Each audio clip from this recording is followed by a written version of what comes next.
오늘 하나님 말씀은 로마서 14장 22절입니다. 로마서 14장 22절 말씀을 제가 받들어 읽어드리겠습니다. 내게 믿음이 있느냐? 그 믿음을 하나님 앞에서 스스로 가지고 있으라. 자신이 승인하는 일로 자신을 정죄하지 아니하는 자는 복이 있도다. 잠깐 말씀을 위해서 기도드리겠습니다. 저희들이 구원을 받은 것도 믿음으로 받은 것이고, 또 지금도 주님의 뜻과 계획 가운데 무엇인가를 계획하고 준비하는 것도 하나님의 약속을 믿는 그 믿음으로 하는 것임을 늘 잊지 않고, 또 저희들이 주님 오실 때까지 그 믿음을 잘 지켜나갈 수 있도록 주님 함께해 주시옵소서. 저희들이 어느 곳에 있든지 무엇을 하든지 저희들은 주님의 종이요 일꾼이라는 사실을 망각한 채 마치 자신이 주인인 것처럼 자신의 뜻과 계획을, 또 자신의 입장을 앞세우는 어리석은 삶이 되지 않도록 매일 자신을 돌아보고 또 점검할 수 있게 인도해 주시옵소서. 세상이 어떻게 변하든, 또 상황과 여건들이 어떻게 달라지든 늘 주님께서 저희들과 함께 동행하시고 또 저희들을 지켜주시고 보호해 주실 뿐만 아니라 반드시 필요한 것들을 공급해 주신다는 그 약속을 저희들이 조금도 의심하지 않은 가운데 매일매일을 감사하고 또 기쁨으로 주님 뜻 가운데 살아갈 수 있도록 주님 도와주시옵소서. 오늘도 주님께서 보여주신 말씀을 저희들 마음판에 잘 새겨서 한 주간을 살아가는 데 있어서 위로와 힘이 될 뿐만 아니라 또 저희들이 지켜 행해야 될 것이 무엇이며 하지 말아야 할 것들은 무엇인지를 정확하게 잘 분별해서 부끄럽지 않은 그런 삶을 살아갈 수 있도록 인도해 주시옵소서. 저희들에게 더욱더 이 세상을, 또 세상에 있는 것들을 이겨나가 갈 수 있는 용기와 또 믿음으로 하루를 살아갈 수 있도록 주님 함께 해 주시옵소서. 다시 오실 우리 주 예수 그리스도의 이름으로 기도드렸습니다. 사람들이 무엇인가 해야 되겠다라는 필요성을 느끼긴 하지만 즉시 그것을 실행에 옮기는 사람들은 많지 않죠. 그래서 내일부터 내가 뭘 한번 해보겠다, 다음부터는 내가 그렇게 하겠다, 이런 이야기들을 자주 하게 됩니다. 왜냐하면 무엇인가 대한 확신이 없기 때문에 그런 것이, 또 자신이 무언가를 하려면 거기에 대한 믿음이 있어야 되는데 또 그 또한 믿음이 부족하기 때문에 그렇게 할 수밖에 없습니다. 신앙생활도 마찬가지. 내가 성경을 좀 더 알면 그때 뭘 하겠다든지, 내가 형편과 처지가 좀 더 좋아지면 그때 더 헌신하겠다든지, 이렇게 이야기하는 사람들은 많이 있다 이거죠. 그러나 사실 우리가 전지전능하신 하나님을 믿고 또 불가능한 것이 없으신 그분을 따르고 있다면 상황이 어떠하든, 또 형편이 어떠하든, 입장이 어떠하든, 그보다 더 중요한 것은 과연 그것들을 주님께서 허락하신 것인지, 원하시는 것인지, 기뻐하시는 것인지, 나에게 맡기신 것인지, 또 내가 하길 원하시는 것인지를 먼저 살펴보고 그 모든 것들이 주님으로부터 시작이 된 것이라면 오히려 우리가 염려하지 말고 두려워하지 말고 주님 앞에 나가서 무릎을 꿇을 때 주님께서는 우리의 필요를 공급해 주실 뿐만 아니라 우리로 하여금 주님의 뜻 가운데 살아갈 수 있도록 분명히 인도하시고 돌봐주실 것입니다. 하나님께서는 하나님의 뜻을 이루시기 위해서 계획을 세우시고 사람들을 부르셔서 그 일을 맡기시는 것이 성경을 통해서 우리가 분명히 알 수가 있는 것입니다. 하지만 하나님께서 부르신 사람들은 반드시 어떠한 절차들을 통해서 검증하신다는 것입니다. 우리가 성경을 보면 아브라함이 믿음의 아버지라고 불렸지만 아브라함도 역시 백세에 얻은 하나밖에 없는 독자 이삭을 모리아 산에서 바치기까지 그의 믿음이 검증되지 않았다는 사실을 우리가 알 수가 있습니다. 야곱도 마찬가지로 그가 아버지를 속이고 또 에서와 또 함께 그 어머니와 함께 여러 가지 많은 일들이 있었지만 그가 결국은 베델로 다시 돌아올 때 비로소 하나님으로부터 믿음이 검증받게 된 것입니다. 요셉 역시 포디발의 집에서 또 감옥에서 우리가 상상할 수 없는 그런 어려운 일들이 있었음에도 불구하고 그는 끝까지 신실함으로 믿음을 검증받은 것입니다. 다니엘도 사자굴 속에서, 그의 친구들도 풀무불 안에서 자신의 믿음이 검증되었다라는 것입니다. 우리는 오늘날 많은 사람들이 자신의 믿음을 자랑한다 이거죠.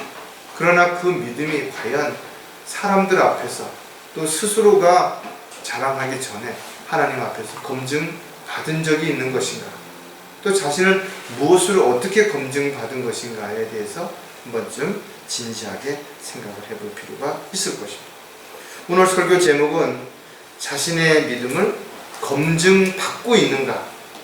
물론 우리는 과거에 여러 가지 어렵고 힘든 상황을 잘 이겨냄으로 인해서 믿음을 검증받은 적이 분명히 있습니다.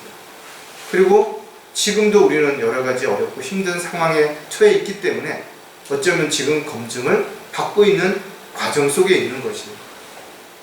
따라서 누구도 자만해서도 안 되고 또 자신이 과거에 어땠다라고 자랑하고 방심하고 또 안일해져서도 안 된다라는 것입니다.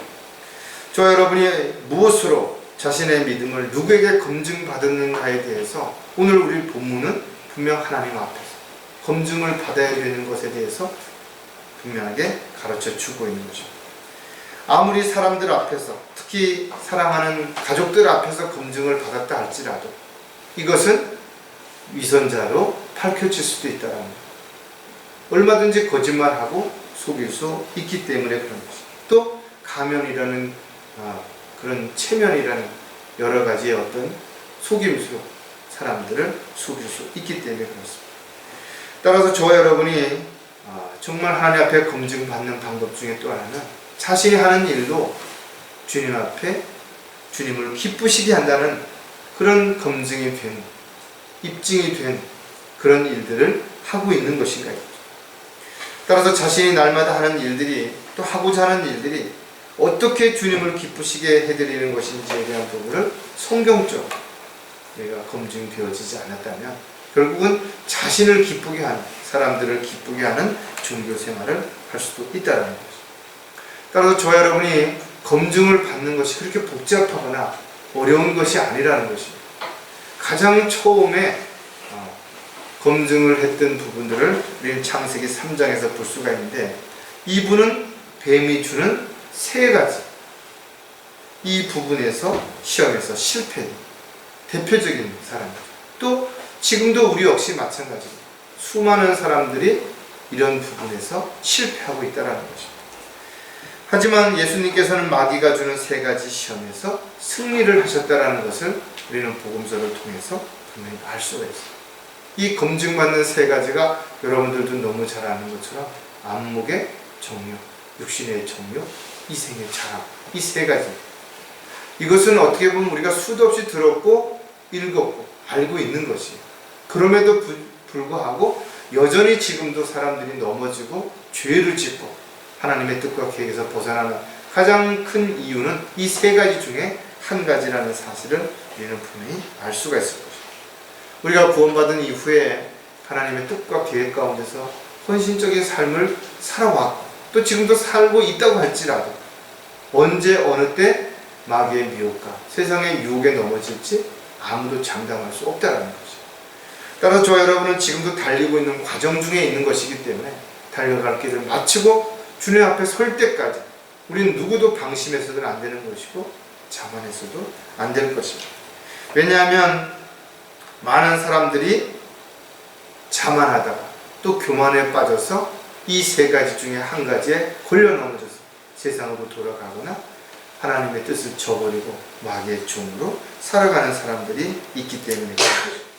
사도 바울은 자신의 몸을 억제하여 복종케 함으로 자신이 버림받지 않도록 자신의 믿음을 끝까지 지키기 위해서 얼마나 애쓰고 수고하고 노력했는지에 대한 부분을 우리가 서신서를 통해서 너무나 잘 알고 있죠.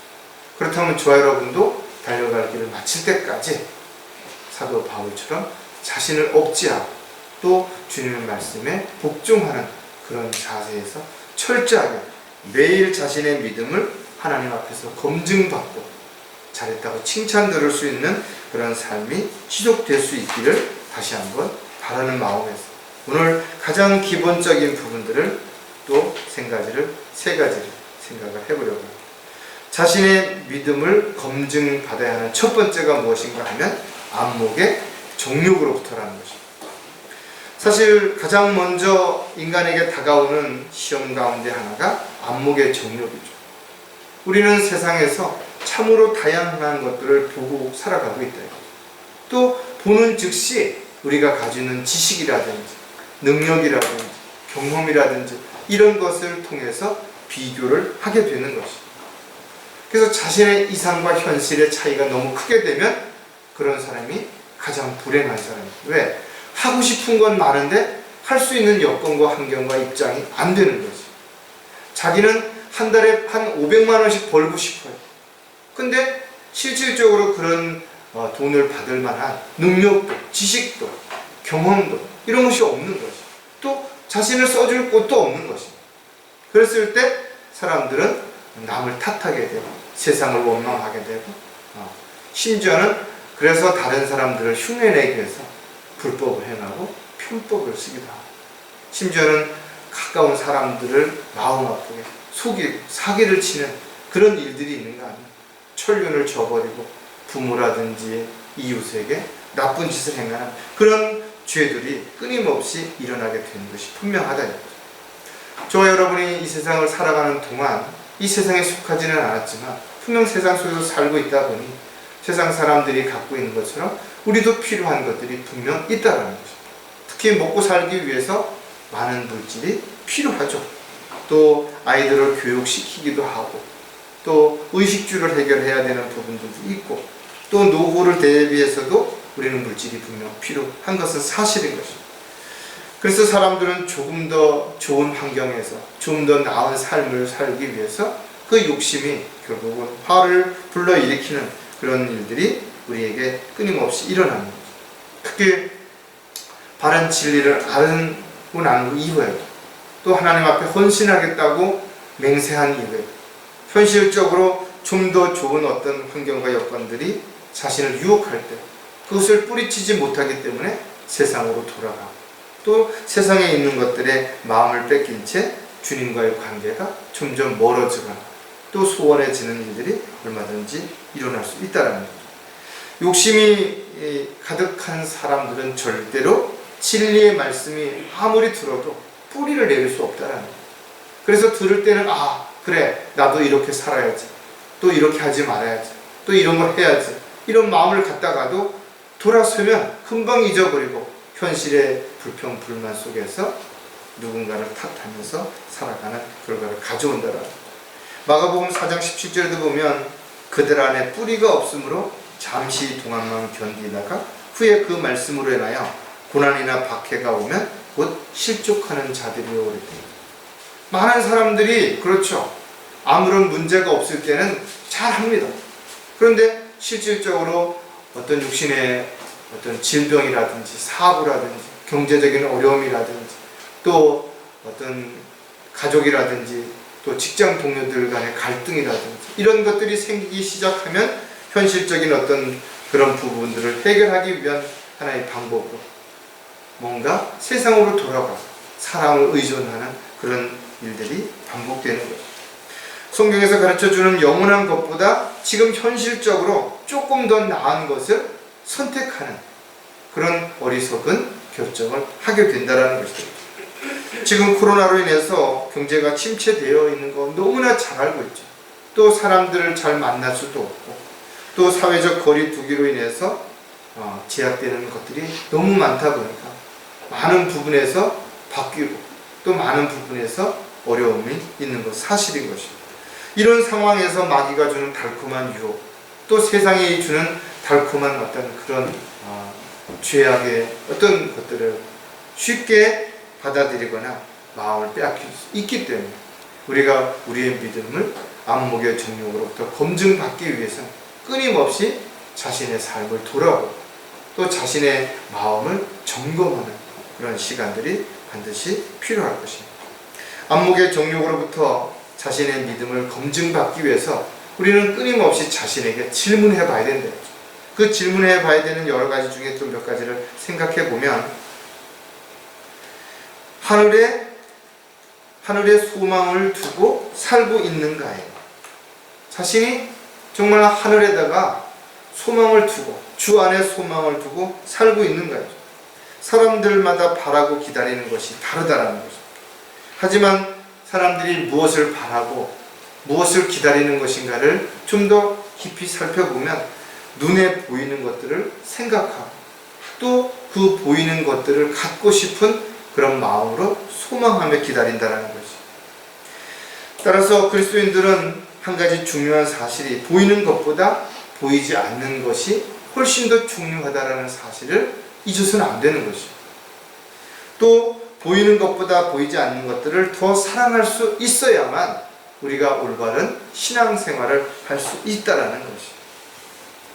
우리의 삶이 눈에 보이는 것을 쫓게 된다면 결국은 하늘에 있는 것보다는 세상에 있는 것들이 더 마음에 와닿을 수밖에 없고, 그것을 위해서 매일매일을 헛수고를 하는 삶을 살 수도 있다는 거예요.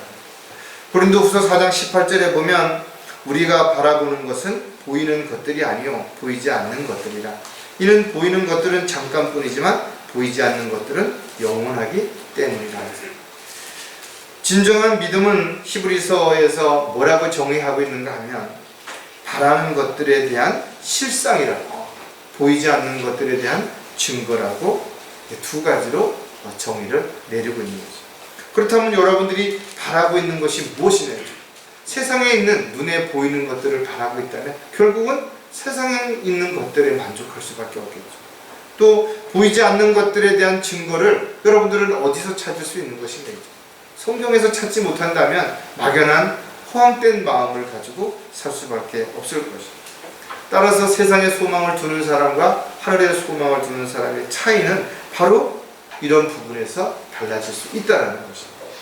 저와 여러분은 더 좋은 본향을 향해서 지금도 가고 있고, 우리는 스스로를 나그네요 순례자라고 칭하고 있다는 거죠. 왜? 우리가 이 세상을 사랑하거나 세상에 소망을 두지 아니하고 하늘의 소망을 주님 안에서 소망을 두고 살고 있기 때문에 그런 것입니다. 따라서 저와 여러분은 하늘의 소망을 두고 있는지 아닌지를 스스로에게 매일 물어보고 또 점검하고 검증이 될 수 있어야 될 것입니다. 또 안목의 정욕으로부터 자신의 믿음을 검증받기 위해서는 주 안에서 마음의 평안을 얻고 있는가?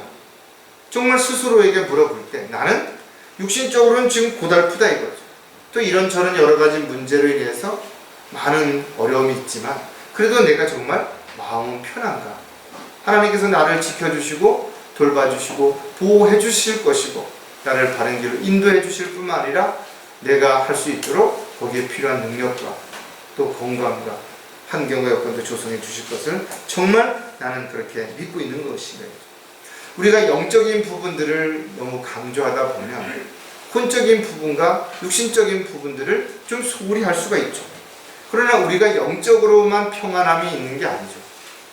아무리 영적으로는 내가 하나님 말씀 가운데서 소망을 가지고 살아간다 할지라도 육신적으로, 혼적으로 너무 괴롭고 또 피곤하게 된다면 정말 주님의 뜻 가운데서 살아가는 것이 어려운 것이죠.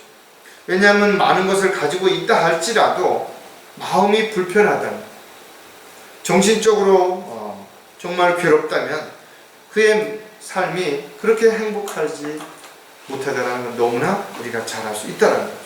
또 성경 지식을 많이 가지고 있다 하더라도 정말 우리가 육신적으로 또 마음의 평안을 가지고 있지 않다면 이런 영적인 지식들을 올바르게 사용할 수 있는, 또 그것을 통해서 주님을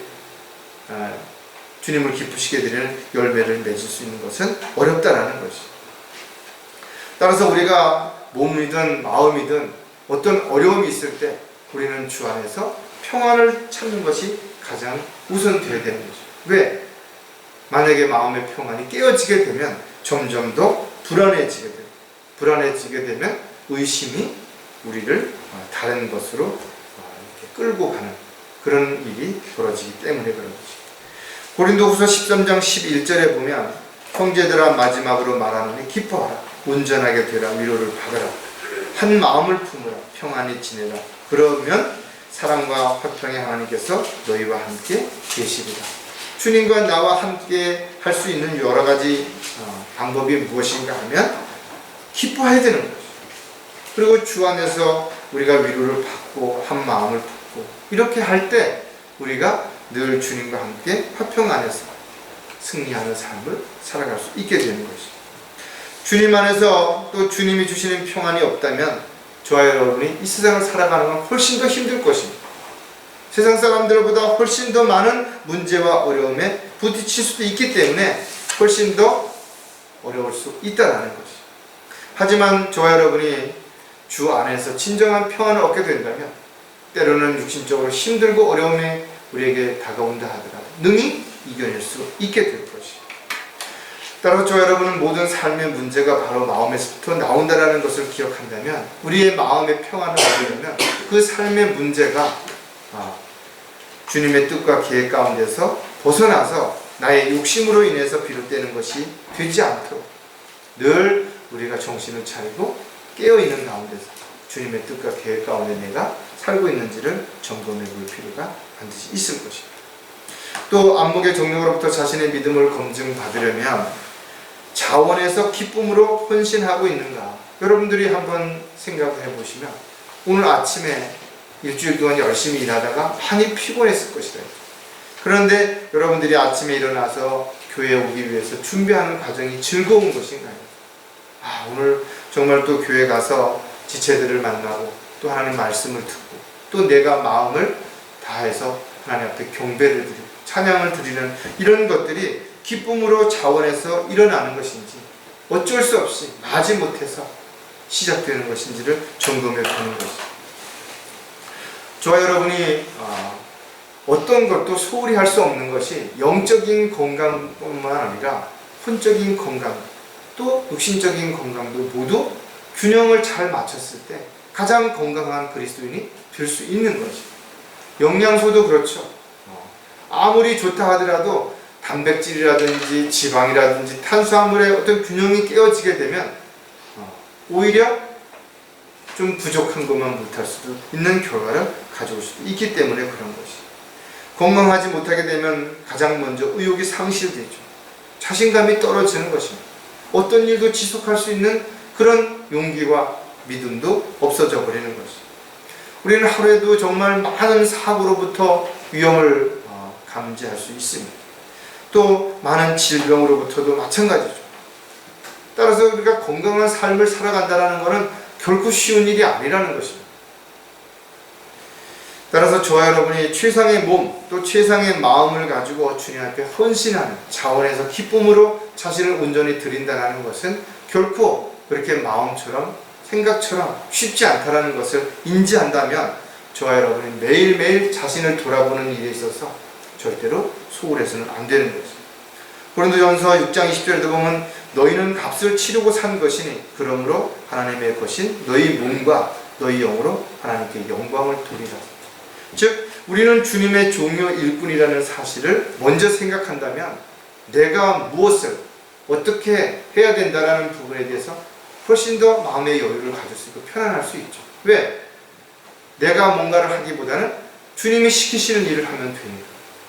또 주님이 무엇을 시키든 순종하겠다는 마음을 가진다면 여러분들이 스스로가 뭐를 해야 되는 그런 부담감에서도 또 자유로울 수 있어요. 왜? 시키는 일만 하면 되니까. 따라서 저와 여러분은 마음이 앞서, 생각이 앞서, 계획이 앞서서 불안하고 두려운 삶이 아니라 항상 모든 일들이 있어서 주님 앞에 물어보고 주님의 인도하심과 돌보심 가운데 여러분들이 한 발짝씩 순종하며 따라간다면 또 자원에서 기쁨으로 그 일들을 행한다면 매일매일을 여러분들은 감사와 기쁨 속에서 살아갈 수 있을 것입니다. 하나님의 말씀을 듣고 읽고 또 교제하고 또 설교를 듣고 여러분들이 묵상하는 가운데 많은 어려운 일들을 이겨낼 수 있는 힘을 얻을 수 있고 또 지혜를 얻을 수 있고 용기를 얻을 수 있기 때문에 저와 여러분이 자신의 믿음을 검증받기 위해서 가장 먼저 눈에 보이는 것들에 현혹되거나 미혹되지 않도록 자신의 믿음을 잘 검증해서 늘 주님 기뻐하시는 그런 곳을 바라보고 또 그런 일들을 생각하고 또 주님의 뜻과 계획 가운데 살기 위해서는 반드시 주님만을 바라보고 주님이 인도하시는 대로 순종하는 저와 여러분이 되시기를 바랍니다. 두 번째, 자신의 믿음을 검증받아야 하는 것은 무엇인가고 하면 육신의 정욕으로부터라는 것입니다. 한마디로 말해서 다양한 욕심으로부터 오는 시험들에 넘어지는 것입니다. 우리는 욕심을 버렸다라고 흔히 말하지만 그러나 실질적으로 아직도 좀 더 자신을 들여보면 세상 사람들과 같지는 않겠지만 또 다른 부분에서 분명히 욕심을 가지고 있을 것입니다. 사도 바울은 구원받기 전에는 누구나 육신의 정욕을 따라 살았다라는 부분에 대해서 분명하게 제시하죠. 따라서 하나님을 올바로 믿고 구원받은 하나님의 자녀가 아니라면 그가 아무리 입으로는 욕심을 버리고 자선 사업가의 독지가로 살아가고 있다 하더라도 결국은 또 다른 뭔가의 육신의 정욕을 위해서 살고 있는 그런 삶이 될 수밖에 없다라는 거예요. 그것을 에베소서에서 우리가 알 수 있는데 그들 가운데서 우리 모두가 이전에는 우리 육신의 정욕대로 행하였으며 육신과 마음의 욕망을 이루어 다른 자들과 마찬가지로 본래 진노의 자녀로 살았다라고 고백하고 있다는 것이죠.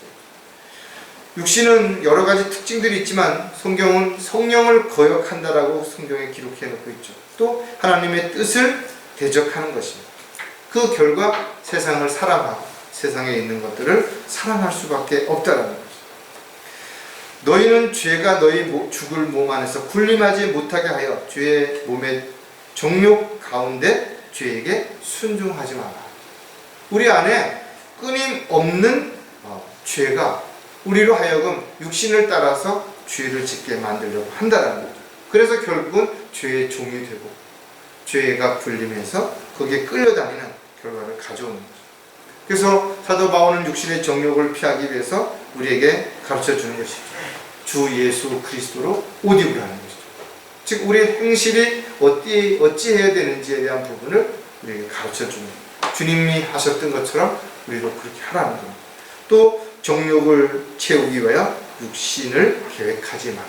육신을 위해서 뭔가 계획하는 많은 것들이 실질적으로 자신의 정욕을 채우기 위한 그런 일로부터 시작이 된다는 거죠.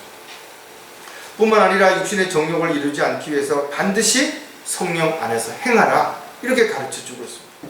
다시 말해서 성령 안에서 우리가 행하지 않는다면 육신을 따라서 정욕을 채우고자 하는 그 욕심으로 세상적인 육신적인 열매를 맺을 수밖에 없다는 겁니다.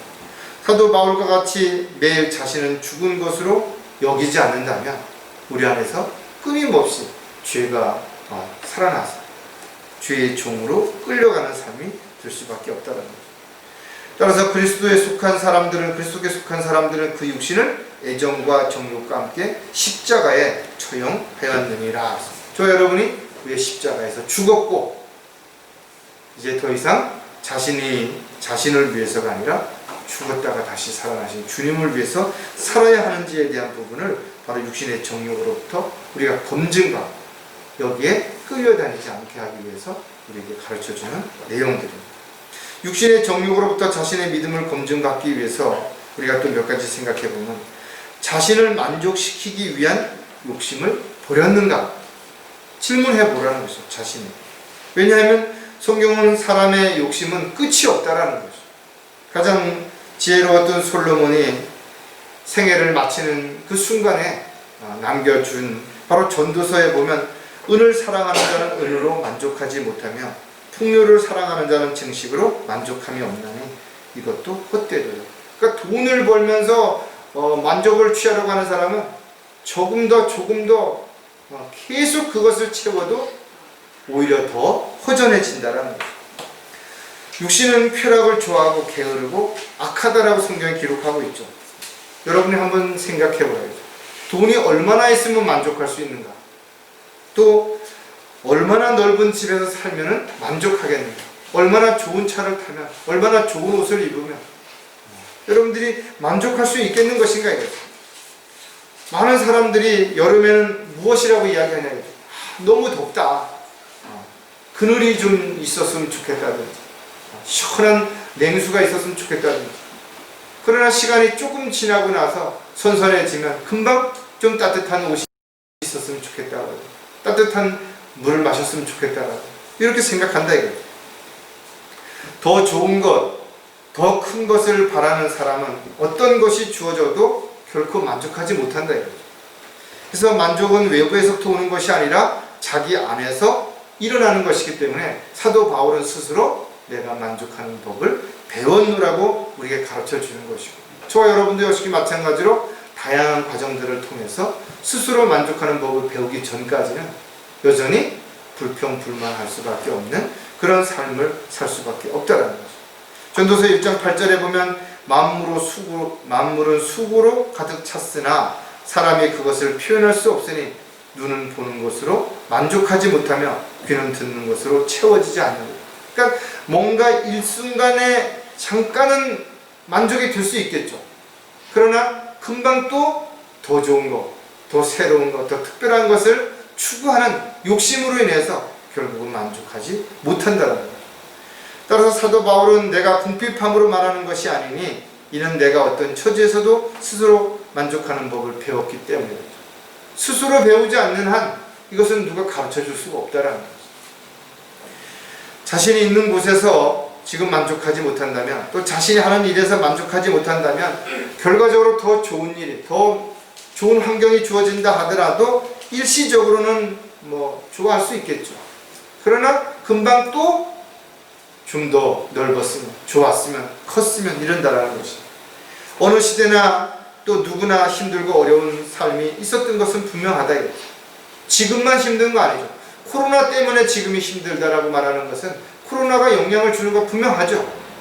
또 많은 문화를 바꿔놓고 또 많은 환경의 여건들이 어려워진 것도 사실인 것입니다. 그러나 코로나의 안전한 상태에 있다 하더라도 여전히 또 어려움은 늘 우리에게 존재하고 있다는 것입니다. 따라서 욕심을 버리고 현실을 직시하고 우리가 무릎을 꿇고 하나님으로부터 지혜를 받아서 우리에게 주어진 삶을 잘 적응하고 대처할 수 있는 삶을 살아가는 것이 가장 현명한 것이고, 또 그러는 가운데 주님께서 주신 지혜와 능력 가운데서 또 주님이 원하시는 삶을 얼마든지 살아갈 수 있게 되는 것이죠. 또 한 가지는 날마다 새롭게 되고자 힘쓰고 있는 것인가 이거죠.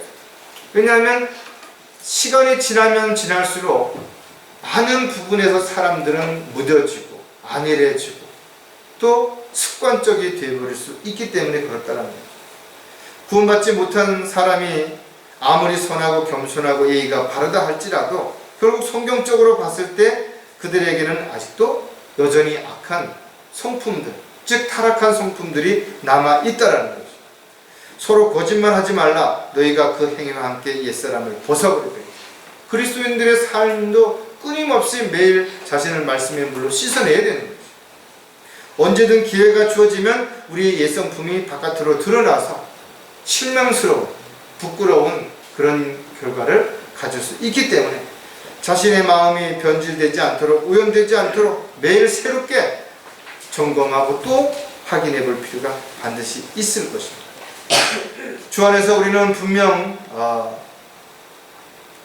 깨끗하게 되고 또 새로운 피조물이 되었음에도 불구하고 언제든 세상의 유혹에 또 죄악된 어떤 그런 일로 인해서 오염되고 변질될 수 있기 때문에 매일 매순간 우리는 정신을 차리고 깨어 있어야 될 뿐만 아니라 날마다 새롭게 되고자 애쓰고 노력해야 된다.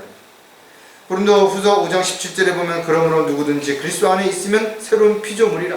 그리스도 안에 있으면 새로운 피조물이라. 옛 것들은 지나갔으니 보라 모든 것이 새롭게. 우리가 그리스도 안에서 주님의 인도하심과 돌보심과 보호하심 가운데 살아갈 때는 우리가 새로운 피조물로서의 삶을 살아가죠.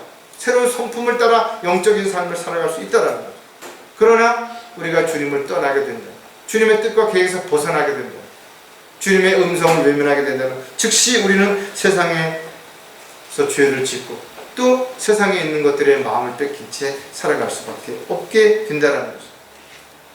야고보는 너희는 너희 더러움과 넘치는 악을 벗어버리고 너희 혼두를 구원할 수 있는 심겨진 말씀을 온유함으로 받으라. 또 사도 바울도 에베소에 편지하면서 이전 행실에 관해서는 기만의 욕망에 따라 썩어진 옛사람을 벗어버리라고 권면하고 있다는 거죠. 다시 말해서 새로운 피조물이 되었다 할지라도 저와 여러분이 얼마든지 세상에 있는 다양한 유혹에 빠지게 된다면 오염되고 변질돼서 정말 주님이 원하시고 기뻐하시는 그런 삶이 아니라 오히려 주님 앞에 부끄러운 그런 삶을 살아갈 수 있기 때문에 날마다 새롭게 되고자 우리는 죄와 피 흘리기까지 싸우는 그런 삶이 반드시 지속될 수 있어야 될 것입니다. 육신의 정욕으로부터 자신의 믿음을 검증받기 위해서 또 우리가 한 가지 더 알아야 되는 부분은 사람들을 신뢰하거나 의지하지 않고 있는가입니다. 많은 사람들이 사람들을 신뢰한다 이거죠. 또 어떤 단체라든지 어떤 조직이라든지 어떤 특정한 어떤 것들을 신뢰하고 그것을 믿고 따르는 사람들이 너무나 많은 것이죠. 사람들에게서 가장 두드러진 특징 가운데 하나가 그가 뭔가 두려워하게 된다면 눈에 보이는 것을 신뢰하고 의지하게 된다는 것이죠. 그래서 모든 종교의 시작은 어디서부터 시작이 된 거예요? 바로 죽음에 대한 두려움에서부터 시작이 됐다는 거예요. 왜? 죽은 다음에 어떤 일들이 일어날지 모르는 거죠. 그러니까 두려운 것입니다. 특히 나이를 먹고 죽음이 임박할수록 점점 더 그런 부분에 대해서 두려워지기 때문에 그런 사람들을 현혹하는 다양한 종교들, 다양한 어떤 교리들이 사람들을 미혹하고 그들에게 이것을 통해서 거짓말로 속이고 물질을 착취하고 또 시간들을 허비하게 만드는 것이죠.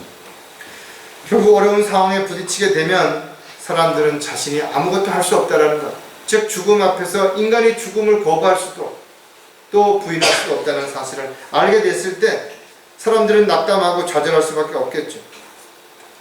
그래서 저와 여러분이 예수 그리스도를 믿고 구원받은 하나님의 자녀로서 이런 부분에서 자유하기 때문에 더 이상 죽음을 두려워하지도 않을 뿐만 아니라 앞으로 세상이 어떻게 변하든 우리가 주님의 약속 가운데서 살아간다면 우리에게 주어진 삶에 최선을 다해서 살아간다면 그것이 우리가 가장 잘 사는 것입니다. 잠언 25장 19절에도 보면 고난의 때 신실하지 못한 사람을 신뢰하는 것은 마치 부러진 이와 탈골된 발 같으니 사람을 신뢰하는 한순간에 무너질 수 있다는 것.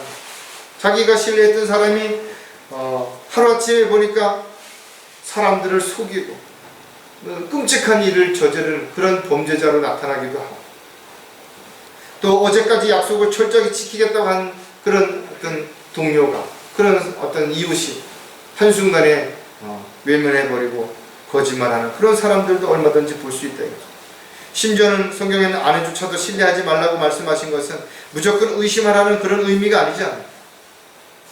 너희가 친구를 믿지 말며 안내자를 신뢰하지 말라. 내 품에 누워있는 그녀로부터도 내 입의 문을 지키라. 그러면 하나님께서는 모든 사람을 의심하라는 그런 의미로 우리에게 이런 것을 가르쳐주는 것이 아니라 누구든지 사람은 변할 수 있기 때문에 전적으로 사람을 신뢰하고 그 사람은 절대 그러지 않을 사람이라고 그렇게 생각하지 말라라는 것이죠.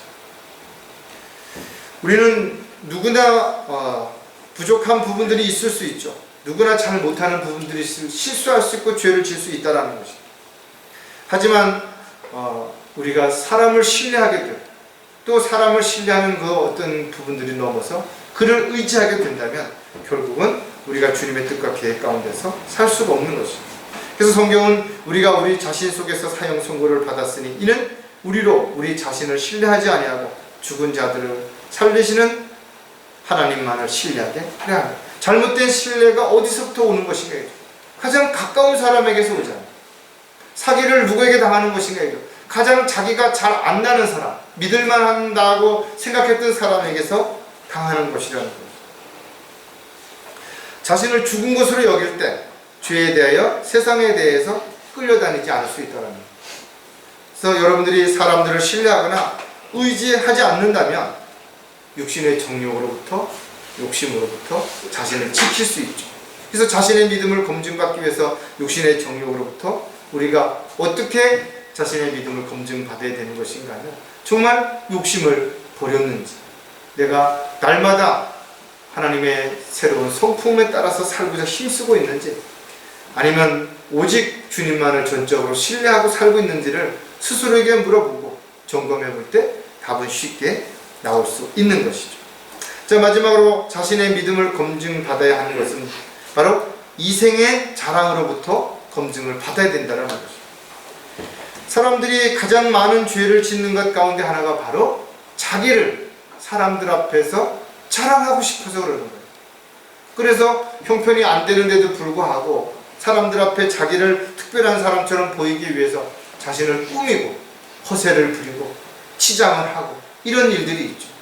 특히 자존감이 적은 사람들, 이런 사람들이 보면 그런 가짜 이런 걸 갖다가 자신을 꾸며서 사람들 앞에 자신을 특별한 사람처럼 보이려고. 지식이 많은 사람들은 자기가 무슨 특별한 뭐 대학을 나왔다는 둥, 무슨 자격증을 갖고 있다는 둥, 이런 걸 굳이 설명하고 자랑할 필요가 없죠. 왜? 이미 평소에 자신이 하는 어떤 말이라든지 또 자신이 가지고 있는 지식으로도 충분히 입증이 됩니다. 돈이 많은 사람은 굳이 내가 통장이 몇 개 있고 아파트가 몇 채 있고 이런 거 얘기할 필요가 없죠. 전혀 신경 쓸 필요가 없다라는 거예요. 마찬가지로 자기가 하나님의 뜻 가운데서 살고 있다면 굳이 사람들 앞에서 내가 믿음이 좋느니 나쁘느니, 내가 뭘 했느니 안 했느니 이런 걸 굳이 자랑하거나 내세울 필요가 없다라는 거죠. 저와 여러분은 세상에 속한 자는 아니지만 분명히 세상에 살고 있기 때문에 세상에 있는 사람들을 만나고 세상에서 일을 하고 또 세상에서 다양한 어떤 관계를 맺을 수밖에 없는 것이 분명하다 이거죠. 그러나 세상은 신실하게 살고자 하는 그리스도인들을 사랑하지 않는다. 오히려 성경은 박해하고 미워한다라고 기록하고 있는 거예요. 왜? 이 세상의 신이 마귀이기 때문에 그런 것이죠. 전에는 너희가 그것들 가운데서 이 세상의 풍조를 따르고 공중권세의 통치자 곧 지금의 불순종의 자녀들 안에서 역사하는 영을 따라한다. 그럴 때는 세상이 미워하지 않았죠. 오히려 자랑하고 그럴 때 추켜 세우고 야 대단하다, 훌륭하다, 특별하다 이렇게 했다 이거죠. 그러나 저와 여러분이 구원받은 이후에 하나님의 뜻대로 살고자 했을 때 사람들은 나한테 아무것도 내가 피해를 준 적이 없는데 그런데도 미워하고 비난하고 손가락질하고 욕하고 온갖 혐의를 씌우려고 이렇게 한다 이거죠. 특히 우리는 조심해야 되는 부분들이 지금도 우리가 복음을 전파하고 진리를 증거하고자 하는 곳에는 반드시 마귀의 방해와 공격이 있다라는 거죠. 왜? 마귀는 어떻게 하든지 간에 사람들이 구원받지 못하게 하는 것이 첫 번째 목적이에요.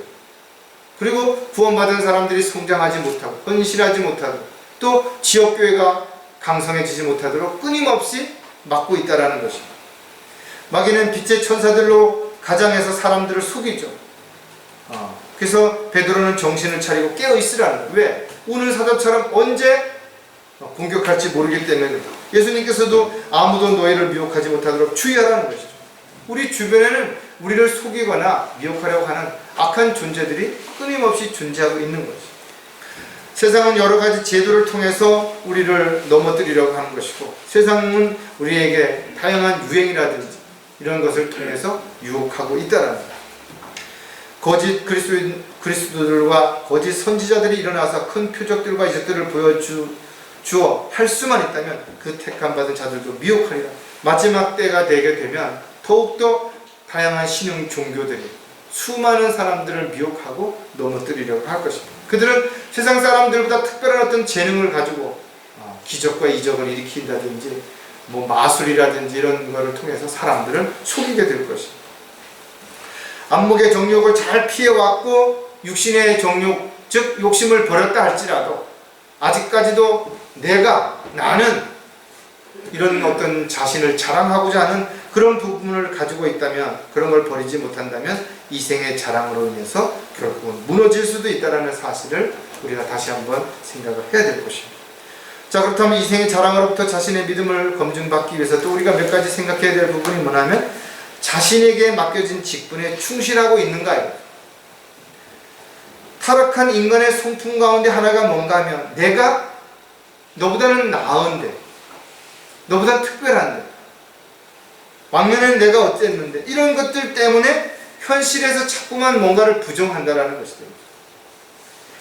따라서 더 좋은, 더 나은, 더 어떤 특별한 위치에 올라가고자 사람들은 그런 욕망을 가지고 결국은 자신을 과대 포장해서 사람들 앞에 나는 이런 사람이라고 자랑을 하려고 한다라는 거죠. 그래서 성경은 자랑하지 말라라는 것입니다. 십자가 외에 그 어떤 것도 자랑하지 말라라는 거죠. 자랑하는 순간 하나님이 아닌 내가 드러나게 되는 것이죠. 우리는 주님의 영광을 위해서 살아야 되는데 주님을 내 영광을 위한 도구로 쓰려고 하는 이런 어리석은 삶이 될 수밖에 없기 때문에 그렇다는 거죠. 특히 하나님의 일을 하고자 한다면 하나님의 뜻이 어디에 있는지 또 하나님께서 나에게 맡겨주신 일들이 무엇인지를 정확하게 알아야 되는 것이고 그 일들이 크든 작든 상관없이 나에게 주어진 일이라면 그 일에 최선을 다하는 것이 가장 잘하는 것이다 이거죠. 골로새서 4장 17절에 보면 내가 주 안에서 받은 직분을 주의하여 그것을 수행하라고 아기포에게 말합니다. 그러니까 주님으로부터 받은 직분이 무엇인지 그것을 잘 수행하라 이거죠. 자신을 부르신 목적이 다른 겁니다. 자신이 할 수 있는 능력이 다른 것이. 왜? 하나님께서는 사람들을 만드실 때 그 그릇이 용도와 목적에 따라서 만들어지는 것처럼 다르게 만들었다는 것이죠. 따라서 자신이 해야 할 일이 아닌 다른 일을 하고자 할 때 자신이 있어야 할 곳이 아닌 다른 곳에 있으면 질서가 무너지고 문제가 발생하게 되는 것이죠. 따라서 직분이 비난받지 않게 하려고 어떤 일에도 거침이 되지 않게 하였고 자신의 영역이 아닌 다른 어떤 부분에 대해서 참관한다든지 또 상관한다든지 또 그것을 자기가 대신하겠다고 한다든지 이런 것으로 인해서 여러 가지 문제가 생기는 것이죠. 교회 안에는 여러 가지 직분이 있을 수 있죠. 그러나 그 직분이 인위적으로 돼서는 안 된다는 것이죠. 마치 교회의 직분이 세상의 어떤 지위처럼 수직적인 관계를 가져가지고 직분을 가지고 뭔가를 사람들 앞에 명령하고 뭔가를 취하고 그런 일들이 돼서는 안 된다는 거예요. 왜냐하면 성경에서 직분을 주신 이유는 교회와 사역을 위해서 또 지체들을 섬기기 위해서 주신 것이에요. 이는 성도들을 온전케 하며 섬기는 일을 하게 하고 그리스도의 몸을 세우게 하여 우리 모두가 믿음의 하나됨과 하나님의 아들을 아는 지식의 하나됨에 도달하게 하고 온전한 사람이 되어 그리스도의 충만하심에 장성한 분량까지 이르게 하기 위해서 그렇게 하기 위해서 우리에게 능력을 주시고 우리에게 은사를 주셨다는 겁니다. 따라서 자신에게 어떤 것이 주어졌든 간에 그 일에 충실할 때 그것이 가장 잘하는 일이고 하나님을 기쁘시게 하는 일이라는 사실을 우리가 분명하게 생각을 해야 될 겁니다. 또 한 가지는 신실한 사람이 되고자 애쓰고 있는 것인가 이거죠. 이 생의 자랑으로부터 벗어나기 위해서는 신실한 사람이 되어야 되는 거죠. 그래서 성경은 우리에게 이렇게 가르쳐 주죠. 가장 먼저 우리가 인정받기 위해서는 뭐예요? 하나님의 신실한 일꾼으로 발견되어지는 것이죠. 청지기에게 요청되는 것은 무엇보다도 신실한 사람으로 발견되어지는 것이라. 저 여러분이 신실하지 않다면 하나님의 도구로 쓰임받을 수 없기 때문에 그래요. 세상에는 명예를 목숨보다 더 소중히 생각하는 사람들도 있죠. 그래서 명예가 실추됐을 때 견디지 못하고 자살을 하는 사람들도 있는 것이죠. 그러나 저와 여러분은 이 세상 사람들에게 인정받기 위해서 사람들에게 칭찬받기 위해서 지금 뭔가 하는 사람들이 아니라는 것이 되죠. 오히려 사람들에게 칭찬을 받기보다는 하나님께 칭찬을 받는 자가 되어야 되는 거죠. 그렇게 하나님 앞에 칭찬받고 신실한 사람으로 살기 위해서는 반드시 하나님을 두려워하는 그런 삶이 되어야 되는 것입니다. 느헤미야 7장 2절에도 보면 내가 내 형제 하나니아와 궁의 관리자 하나니아로 예루살렘을 다스리게 하였으니 이는 그가 신실한 사람이요 많은 사람들보다 하나님은 더욱 두려워하였습니다. 신실한 사람의 특징이 하나님을 두려워했다는 것. 즉 자신에게 맡겨진 일들을 감당하기 위해서 다른 사람이 어찌하는지 그것을 탓하기 전에 나는 과연 나에게 주어진 일에 최선을 다하고 있는가? 열심을 다해서 노력하고 있는가? 거기에 맞는 합당한 삶을 살아가고 있는 것인가를 끊임없이 돌아보는 것이죠. 누가복음에도 보면 지극히 작은 일에 신실한 사람은 큰 일에도 신실하며 또 지극히 작은 일에 부정한 사람은 큰 일에도 부정하는. 저와 여러분이 이제 곧 그리스도의 심판석 앞에 서게 될 것이고 성경은 각 사람에게 주어진 그 모든 부분들을 가지고 평가하게 될 것입니다.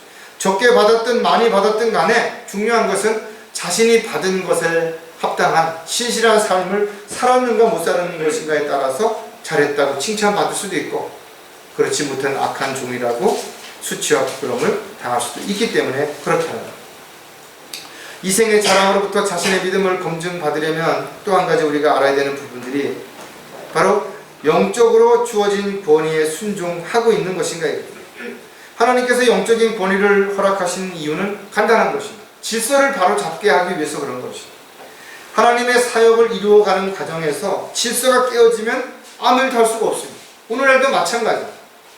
법을 지켜야 하는 상황에서 그 사람이 법을 안 지키면서 누구 보고 법을 지키라고 말할 수 있겠는 것인가. 이것처럼 마찬가지로 하나님의 영적인 권위는 영적인 일을 할 때 지켜지는 것입니다.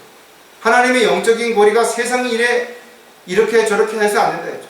그래서 어떤 종교가 정치에 참여한다든지 국가의 어떤 일에 참여하는 것은 합당하지 않다라는 것입니다. 정말 하나님의 뜻 가운데서 영적인 일에 있어서 본이 되고 최종적인 보류가 될 수 있어야 되는 것이 분명하다는 것입니다. 또 하나님의 일은 세상적인 지식이나 경험과 능력을 할 수 없기 때문에 세상적인 이런 것을 갖추었다 하더라도 하나님 앞에 인정받거나 검증받지 못한다면 하나님의 일을 할 수가 없다라는 것입니다. 가정에게 왜 영적인 권위를 주는 것인가요? 교회 목사에게 영적인 권위를 주는 것인가요? 그것은 너무나 간단한 거죠. 가정을, 교회를 영적으로 바르게 세우고 하나님의 뜻과 계획 가운데서 질서 가운데 이끌어가게 하기 위해서 그렇게 주신 것입니다. 하지만 이런 권위를 흉내내는 사람들이 얼마든지 있기 때문에 성경은 조심하라는 것입니다. 유다서 1장 9절에 보면 이와 같이 이러한 더러운 꿈꾸는 자들도 육체를 더럽히며 다스림을 경시하고 권위 있는 자들을 비방하는도다. 오히려 가짜가 진짜 노릇을 할 때 오히려 더 그럴듯하게 하죠. 사람들 앞에 보이기 위해서 더 허세를 부리고 더 그럴듯한 말, 사람들의 귀를 즐겁게 하는 이런 말을 통해서 사람들을 속인다는 거죠. 하지만 영적인 권위에 대항하는 것은 곧 하나님을 대적하는 것이고, 하나님이 주신 권위를 따르지 않는 것, 순종하지 않는 것은 하나님의 뜻 가운데서 쓰임받는 도구요 종은 아니라는 것입니다. 하나님의 말씀에서부터 벗어나지 않았다면, 교리적으로 문제가 되지 않는다면 늘 주님의 뜻과 계획 가운데서 영적인 말씀에 순종하고 우리가 주님의 뜻 가운데서 헌신적인 삶을 살아갈 때 이 생의 자랑으로부터 우리가 유혹되거나 넘어가지 않을 수 있게 된다는 것.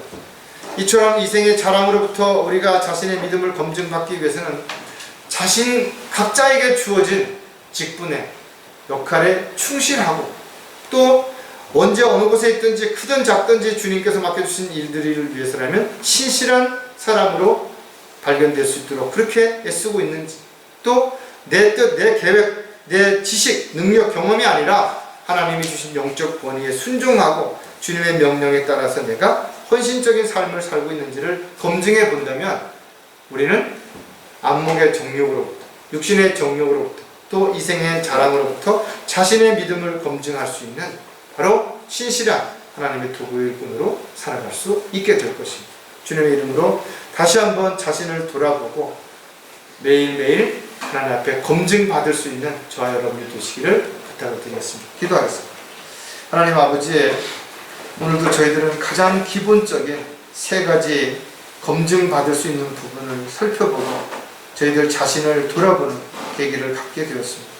저희들이 정말 눈에 보이는 그런 것들로 인해서, 또 육신의 어떤 욕심으로 인해서, 또 사람들 앞에서 자신을 자랑하고자 하는 어리석음으로 인해서 주님의 뜻과 계획에서 벗어난 세상을 사랑하는, 또 세상에 있는 것들의 마음을 뺏기는 그런 삶이 아니라 정말 하늘에 소망을 두고 주님을 바라보면서 다시 오시는 주님 앞에 부끄럽지 않은 그런 신실한 종으로 살다가 주님 만날 수 있도록 다시 한번 자신을 돌아보는 계기가 될 수 있도록 역사해 주시옵소서.